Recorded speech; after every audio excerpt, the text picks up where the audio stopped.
Hi there, Emily Roberts with Country Kids Car Seat Safety, coming to you today to explain to you how to lock a vehicle seatbelt. If you have a car seat that is installed with the vehicle belt instead of latch anchors, which can be done at any age, but it must be done after a certain weight on a convertible car seat. Check your manual, check your labels, and find out when. When you install with a car seat with a vehicle belt, you have to lock the belt. So the most common way in the United States for a belt to lock is at the retractor, the part that feeds that shoulder belt back into the car. To lock it at the retractor, you simply pull all the way out until you cannot pull anymore. And then listen as I feed it in. You might be able to hear that clicking. It's a ratchet. And now this is locked and it's not going to go anywhere. So when you install with your vehicle seat belt, you will buckle the car seat in through the belt path. Then you'll pull that all the way out and lock it and feed it back and let it lock.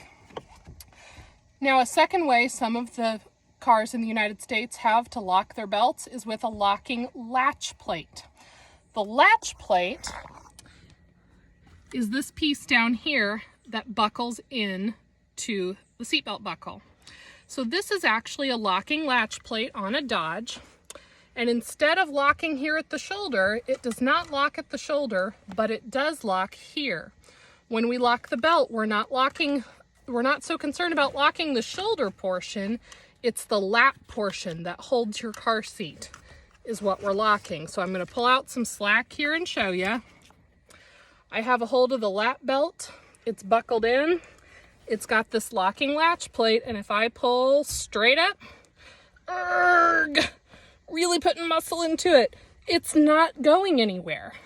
Now, when I do this, the shoulder belt may not seem like it's locked, and that's because it's not, because it's only the lap portion that's locked down here at this locking latch plate. So, most vehicles in the United States are going to do one of those things.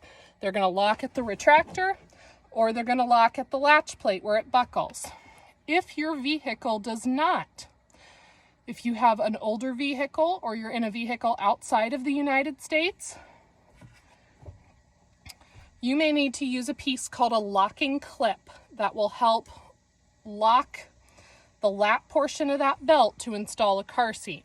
If you think you might need a locking clip, visit CERT, C-E-R-T, cert.safekids.org, and click Find a Tech, because you're going to want some help learning how to use a locking clip. It's very uncommon to need in the United States, but if you do, get some help.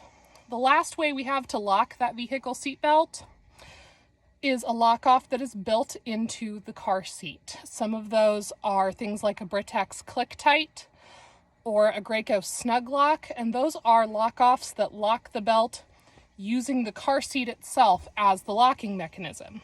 So now you know you have to lock the belt, you know different ways to do it, and you know where to find help if you need it. cert.safekids.org, find a tech near you, and keep those kids riding safely.